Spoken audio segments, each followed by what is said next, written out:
बानू, हे बानू, बानू बाहेर ये बाई. काय ग मावशे, वरडायला काय झालं? ए शेवंते, आज अशी सांच्याला घरला आलीस, ती बी रंग्याला घेऊन. काय झालं? अरे बाबा काय सांगू तुला आज्या, या रंग्याला काय बी आठवना बघ. किती बी आठवायचा प्रयत्न करताय तरी बी आठवना बघ. अरे आठव की कुटाने जरा. का उगा मला मारतीस? किती वेळा सांगितलं मला काय बी आठवत नाही म्हणून. हा, हे असं आहे बघ बाबा, काय करायचं आता तूच सांग. अगं पर झालं काय? काय झालं? तूच मला विचारते काय झालं म्हणून. अगं त्या दिवशी तुझ्या संकटच गेला होता ना रानात. त्या दिवशी काय झालं हेच त्याला आठवना. हे शेवंते, तुका काय बी बोलतेय तू? हा, माझी बानू असं काय बी नाही करणार. अरे खरं सांगायचं तर त्यासाठीच आले बघ आज आम्ही आहेत. म्हणजे? अरे बानू सारखाच माझा गुणाचा रंग आहे. माझं गुणाचं पोर ते. काय झालं बाबा, काय कळना झालं. इतके दिवस झालं अरे घरामध्ये एका कोपऱ्यात असा गुमान बसून राहतोय बघ बाबा.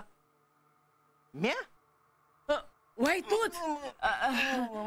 बोल की रे बाबा, असं का गुमान बसून राहतोय? बोल की, बोल की. मार मार मार मला तू मार आहे. किती वेळा सांगितलं मला काय आठवना. सारखं तीच तीच विचारती. आजा काय करू तू सांग आता मला.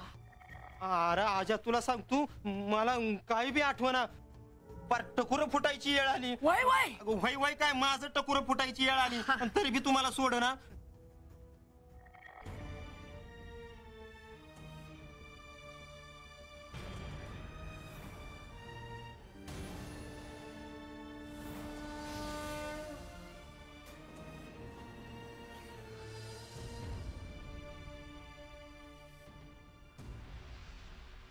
का माझ्या माग लागली सारखी?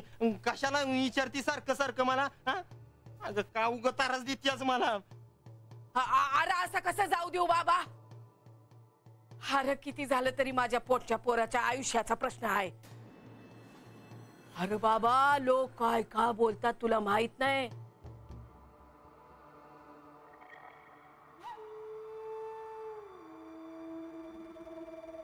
बानू तू तरी सांगून टाक की त्या दिवशी काय झालं रानात रंगाचं.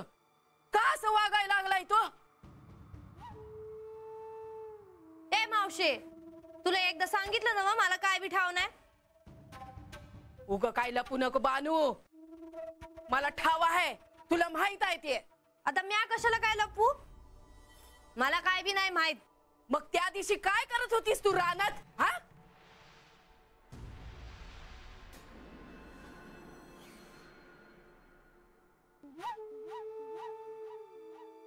मावशे त्या दिवशी गेले होते म्या रानात. पर कशासाठी गेले होते हे म्या तुला नाही सांगू शकत. ह्याचा तुला काय अर्थ लावायचा तो लाव, पर मला आता काय बी विचारू नगस.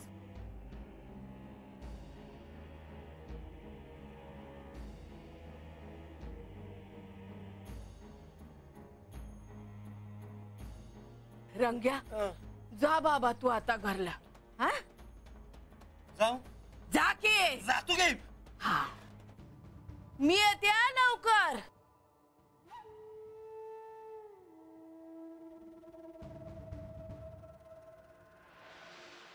आजा हे काय चाललंय ते काय खरं नाही बाबा. पाड्यातली लोक काय बोलत्यात, रंगान बानूचं काय तर आहे म्हणून, आणि म्हणून ते कोणाला न सांगता रानात भेटाय गेले एकटे. ए शेवंते, उगा काय बी बोलू नका सा. अरे उग कशाला मी असं खोटं बोलू? हा असं काय बाई आपल्या पोराबद्दल ऐकायला कुठल्या आई बापाला आवडल रे. जे हाय ते मी बोलते. हा ना बघ, रंगाला बी काय आठवना आणि बानू बी काय सांग ना. मला तर काय कळना झालंय बघ. आता काय करायचं आपल्या पोरांचं तूच सांग.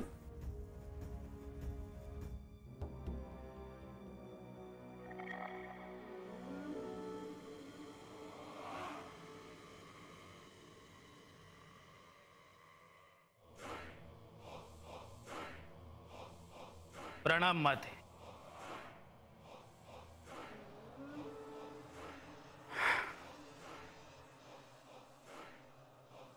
मला वाटलं माझ्या या एकाकी लढ्यात निदान माझ्या आईची तरी मला साथ लाभेल,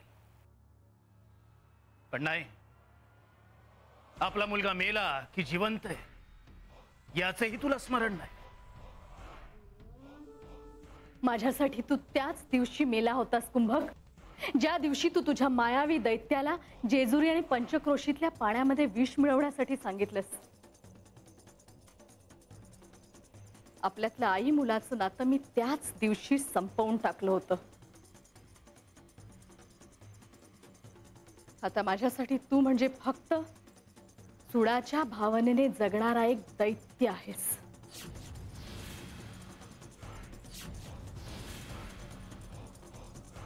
माझ्या हेतूला तू काहीही संबोधलंस तरी मी माझा हेतू सोडणार नाही. त्या खंडोबाने तुझं कुंकू पुसलं, माझ्या बापाचा वध केला, त्याच्यावर सूड उगवण्याचा मी प्रयत्न करत असताना तूच माझ्या विरोधात उभी आहेस.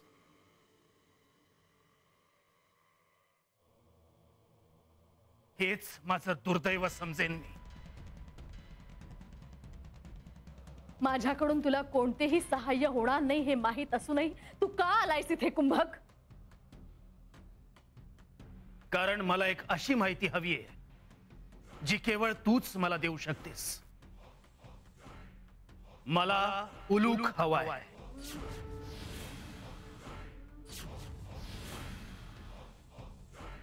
उलूक?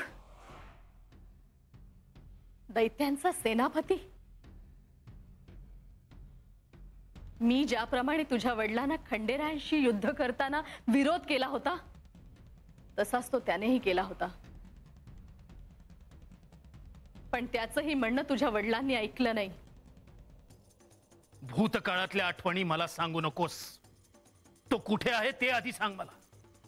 अत्यंत अनुभवी दैत्य असलेल्या उलूकला देखील हार पत्करावी लागली होती आणि त्या दिवसापासून तो कुठे गेला हे कुणासच ठाऊक नाही. असं असतं तर शुक्राचार्यांनी मला त्याचा शोध घ्यायला सांगितलंच नसतं. तुला माहिती आहे नक्कीच तो कुठे आहे. मला आत्ता त्याची मदत हवी आहे. त्या खंडोबाचं लग्न ठरलंय आता. विवाहाची तयारी सुरू होणार आणि अशा वेळी तो एकटा असणार. हीच योग्य वेळ आहे त्याच्यावर वार करायची. आणि हे काम उलूक चोख करू शकतो. म्हणूनच मला उलूक हवाय.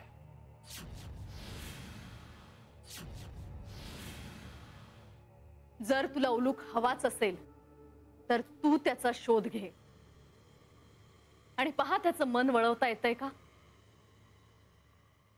या बाबतीत मी तुला कोणतीही मदत करू शकणार नाही.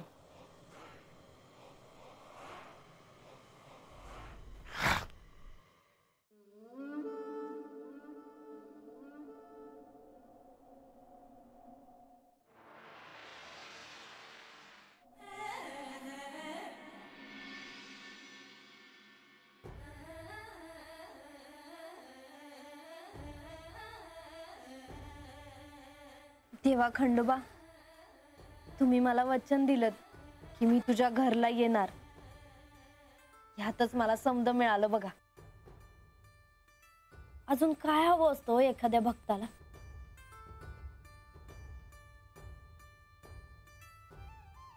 मला तुमच्यासाठी काय काय करायचं हे सारं मी आता ठरवत्या. तुम्ही माझ्या वाड्यावर येणार म्हणून समदा वाडा नव्यानं सारवणार आहे बघा म्या. आता तुम्हासनी काय आवडतं काय नाही आवडत ते मला नाही ठाव देवा, पण मी जे जे करल ना ते समद तुम्हासनी नक्की आवडल बघा. माझा पाडा, हातली लोक, माझा वाडा, माझ्या हातचं जेवण समद आवडल.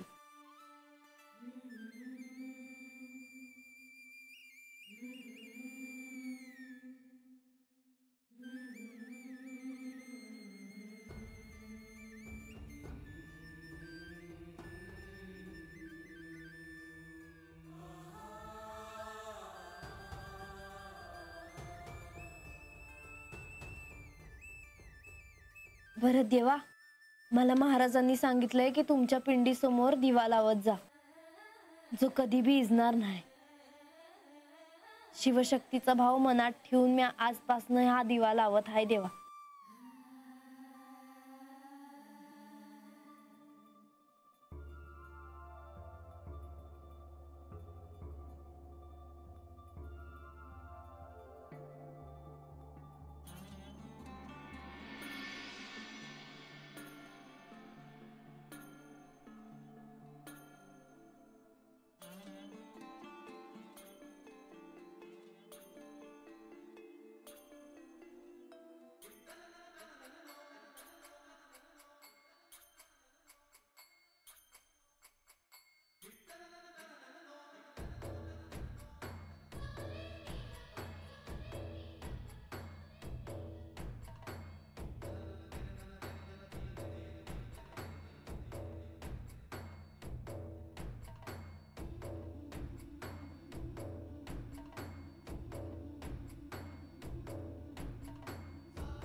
सगळे दिवे मालवले तरी हा प्रकाश कुठून येतोय? मला तर प्रकाश मंद असेल तरच झोप येते.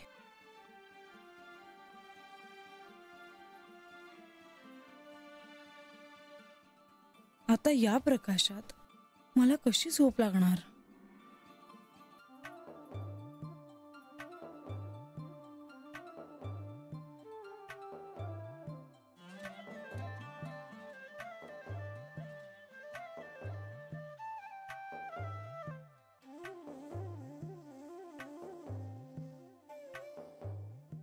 माझा इथे डोळ्याला डोळा लागत नाहीये. तुम्ही काय करत आहात? मला तुमची आठवण येते.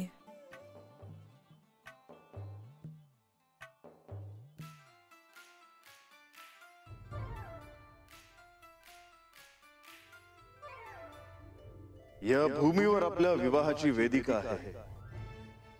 आकाशाचा मंडप आहे.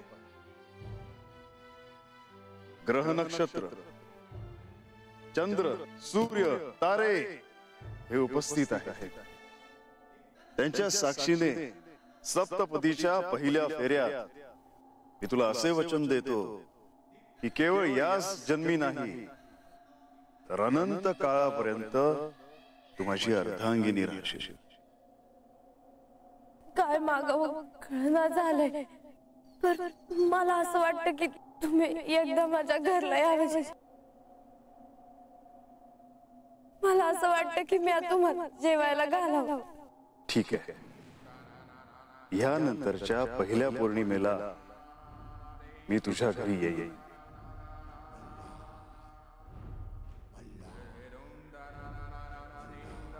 आपली आणि बानूची भेट झाली हे ठीक आहे, परंतु आपण बानूला घरी भेटण्याचे वचन का दिले?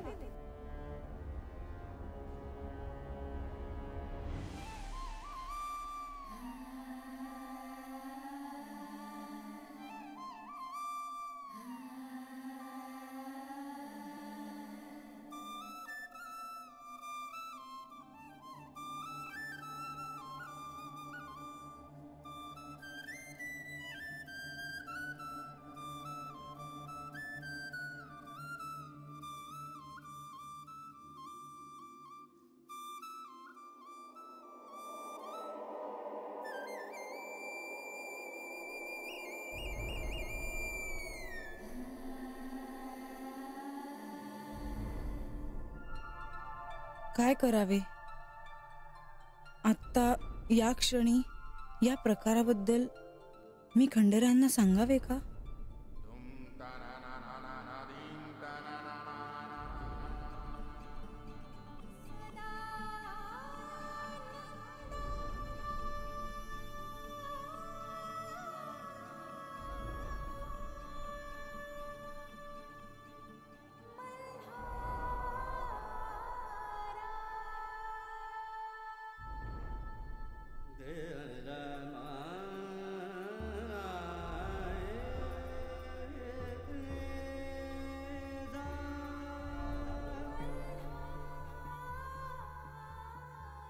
म्हाळसा, यावेळी?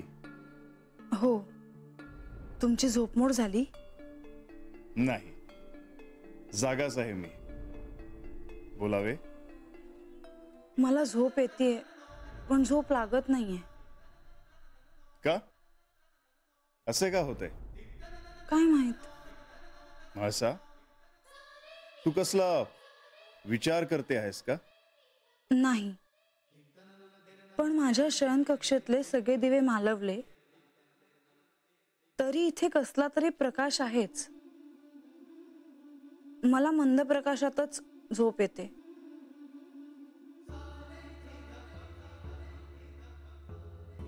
म्हाळसा, तुला कोणी हाक मारतय अथवा तुझी कोणी आठवण काढतय असं जाणवतंय का?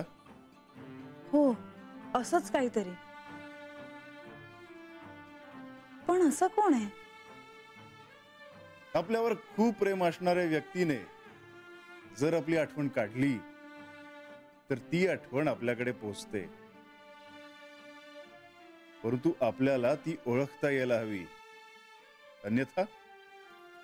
अन्यथा आपल्याला अस्वस्थ वाटू लागेल.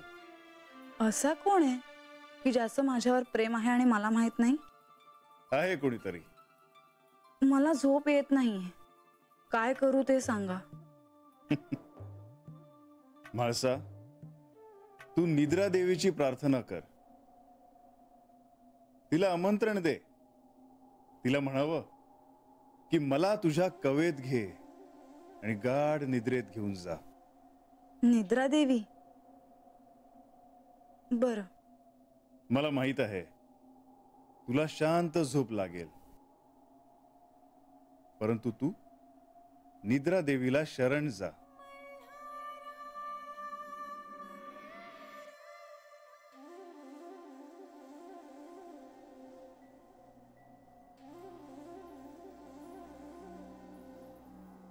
हे भगवती निद्रा देवी, श्री खंडेरायांनी सांगितल्याप्रमाणे माझ्या अस्वस्थ मनाला शांत करून मला निद्रा यावी यासाठी मी तुझी प्रार्थना करते आहे.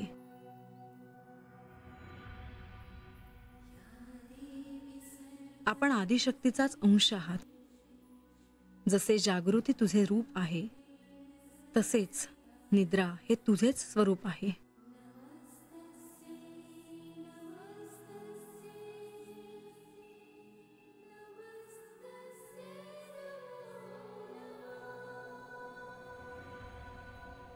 तू प्रसन्न होऊन मला शांत निद्रा प्रदान कर.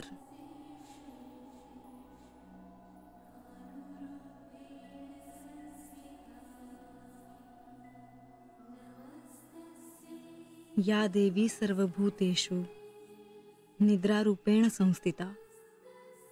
नमस्तस्यै नमस्तस्यै नमस्तस्यै नमो नमः.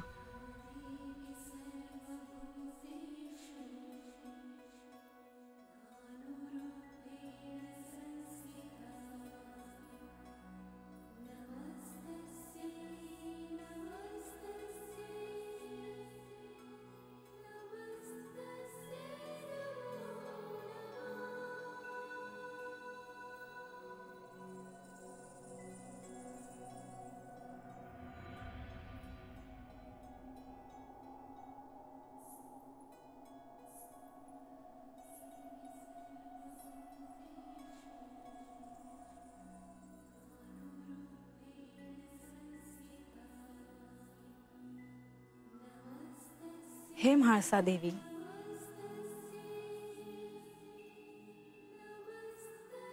मी भगवती निद्रा देवी